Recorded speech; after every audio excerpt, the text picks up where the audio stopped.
That's a good beer. Our next concert with the Rochester Symphony we call Journey Through Space. And I love the idea of taking music and just going everywhere in space.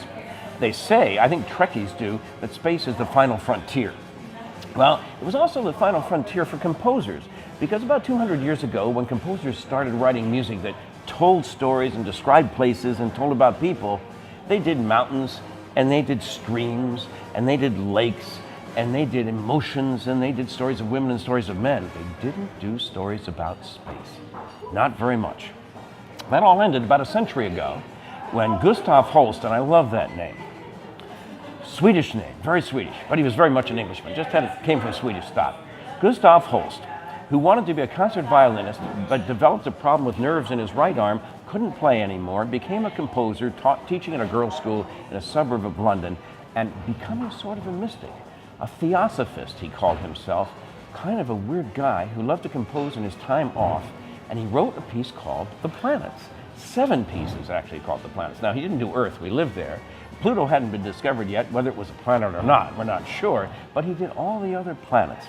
And he didn't take an astronomical view toward them, he took a mythological view or an astrological view. So he starts with Mars, he starts in the middle. Why he didn't start from the sun and go out, I'm not sure, but he starts with Mars. Mars, the bringer of war. Well, Mars was the god of war for the Romans, so that makes sense. And it's just thunderous and driving, and you swear it's a prototype of music for Darth Vader in Star Wars or something like that.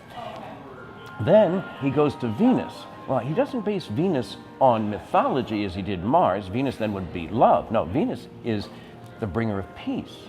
Peace, again, is the astrological concept here, and it's beautifully serene. He goes then to Mercury, closest to the sun, but then he goes back to mythology, the winged messenger. Mercury, who flits around everywhere, and the music flits around very quickly from the strings to the winds to the brass and back, and slides from instrument to instrument in a very mercurial fashion, just really quick. He goes on to take care of the other ones too. The next one, Jupiter, is right in the middle, and it's my favorite. I think it's a lot of people's favorite. Jupiter here is not the king of the gods, but it's the jolly one, the jovial one. Jove was another name for Jupiter, jovial, happy, and this is a very happy Jupiter. He also does then, to finish off, Saturn and Uranus and Neptune. Wonderful pieces. Neptune is the most obscure and weird and quiet, and it fades out with just an offstage chorus of women singing at the very end. Very ethereal, very strange, and that's the way he ends his planets. Our first half of the concert on Journey Through Space. By the way, the concerts are coming up on April 22 and 23, Saturday and Sunday.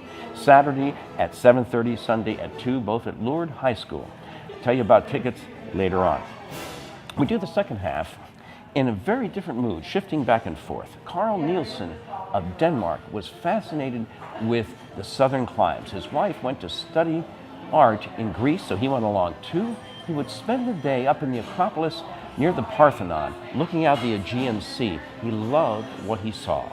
He would get there before dawn and watch the sun come up behind the sea and stay there all day until it traversed and went down behind the sea again in the evening. And that's exactly what his piece Helios does. Helios means sun. It travels the sun through a day on the Aegean Sea. It starts dark and deep in the low strings. It's subterranean, and the sun seems to come up actually from the sea, and gradually horns are added, and then strings, and the music starts to get faster and brighter and more energetic, and finally it's just cascading with notes at high noon, and gradually subsides until at the end it goes back down under the sea with the quiet low strings once again. Helios, A Day in the Aegean Sun by Nielsen. Then we go to France. We went all day, now we go into night. Last night, I was walking my dog in the full moon, and it was so beautiful. The light was gorgeous, the stars were bright, the moon was perfectly round, and this is what Claude Debussy had in mind when he wrote Clair De Lune, which means, of course, moonlight. It's known as a piano piece primarily. A lot of kids play it because it's not one of the more difficult piano pieces by the great composers, and it puts out an ethereal mood, gorgeous, sweet, gentle, quiet music you love to have a quiet moment at night by. This, of course, is an orchestral version, and our music doesn't tell us who wrote it. Somebody turned it from the piano piece to an orchestra piece. I don't know who it was, but it's gorgeous and sweet. and sets a quiet mood, kind of an aperitif before the real meat, which is the ultimate space music ever written. And we're doing it now because next month, on May 25th, we have the 40th anniversary of the release of the film Star Wars. John Williams' music, I went to see it in that year, in 1977, and it was electric to me at the moment. I sort of remember the movie, but I sure remember the music. It was spectacular. We're going to do 5 pieces from Star Wars. It's been voted the greatest film score of all time over and over and over again. Our 5 pieces start with the very music with which the film starts. The opening main title music, they call it, when the credits are running through and all that. Then, when that goes away with its grand ending, we go to Princess Leia. And of course, we all miss Carrie Fisher, who passed recently, the ultimate Princess Leia. She's gone, but the beautiful theme stays on. Then we go to the Imperial March, which is Darth Vader's music, and it scares me. Darth Vader, I wasn't a kid really in 1977, but he scared me. He still scares me, whether it's the voice of James Earl Jones or just this huge character. I'm intimidated every time I think of Darth Vader, and I am every time I conduct this music. Then we go to Yoda, who calms me down considerably. His music is quiet in the way Princess Leia's is, not the same, but its own mood as Williams captures Yoda.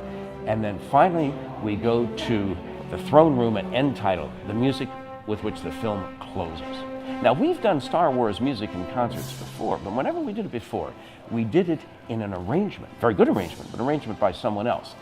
This time, we have the original scores. We have the music note for note, instrument for instrument, as John Williams wrote it in 1977 for the original Star Wars music. That's what we're going to do, and that's how we're going to end our entire season with Rochester Symphony.